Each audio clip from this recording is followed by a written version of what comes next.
You check your portfolio and everything looks fine. 10 positions, a few different sectors, maybe some international exposure. Diversified, right? Not necessarily. Two of those positions are both tech companies with the same customers, same rate sensitivity, and the same macro tailwind.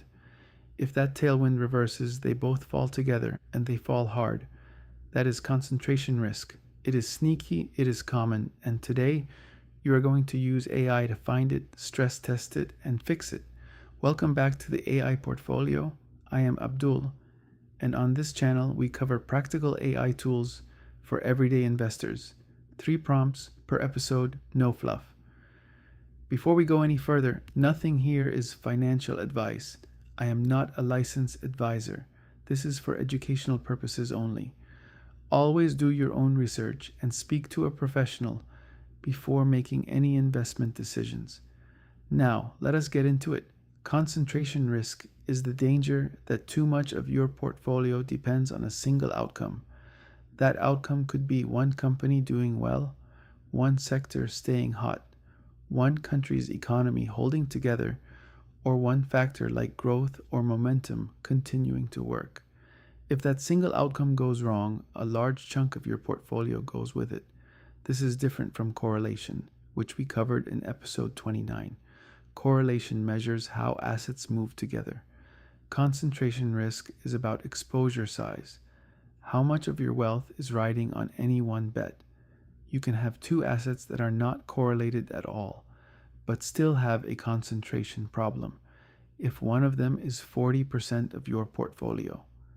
Here's why concentration risk is so hard to fix.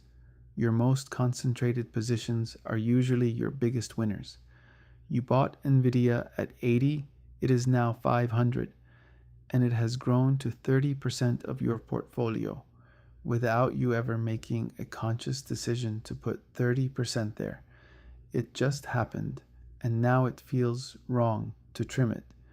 It has been good to you. Selling feels like punishing a winner. That feeling is the trap. The position did not earn the right to dominate your portfolio by going up. A large position is a large risk, regardless of how it got there. AI can help you see that clearly, without the emotional attachment you have built up over time. The first prompt is about getting a full picture of where your concentration actually sits. Pull up your brokerage statement and paste your holdings into ChatGPT or Claude. Then ask, analyze this portfolio for concentration risk across 4 dimensions: individual position size, sector, geography, and factor exposure. Flag anything above 20% in any single category, and summarize the top 3 risks. The AI will usually surface things you did not consciously notice. Maybe your healthcare and biotech holdings combined are 35% of the portfolio. Maybe 3 of your 5 international positions are all in export-driven economies. The diagnosis step is not about making changes yet. It is about seeing the full picture clearly. You cannot fix a problem you have not named.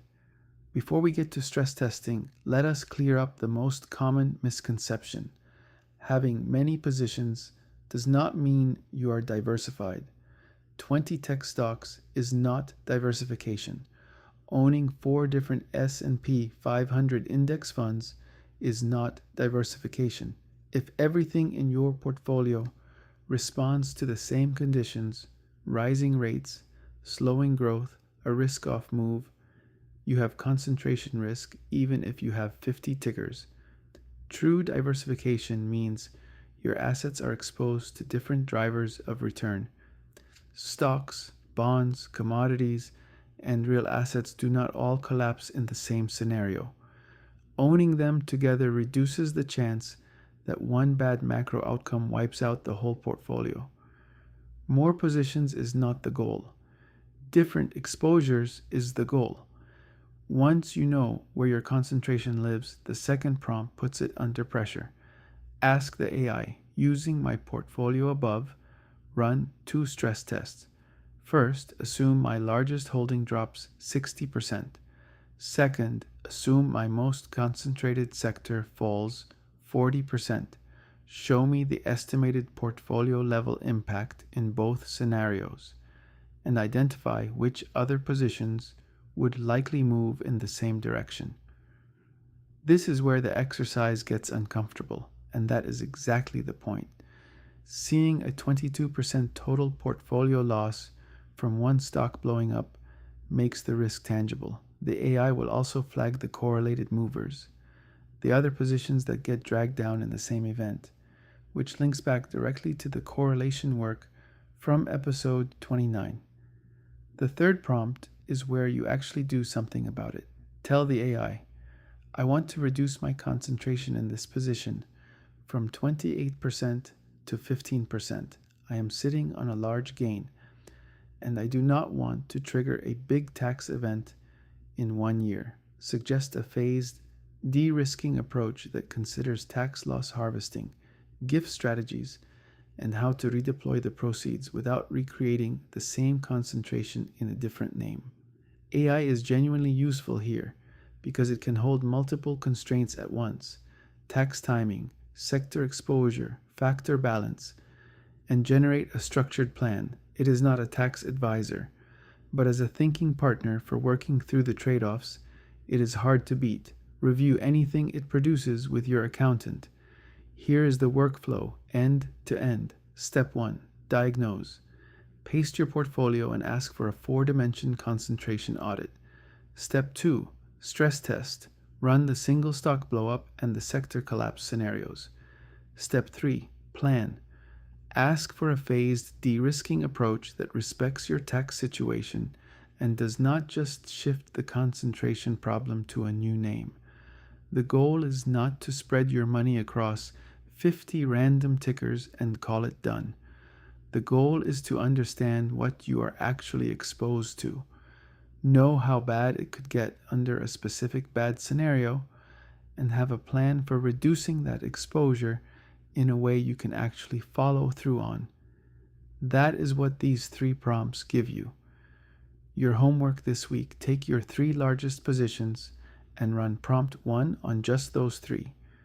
Do not do the whole portfolio yet, just the top 3.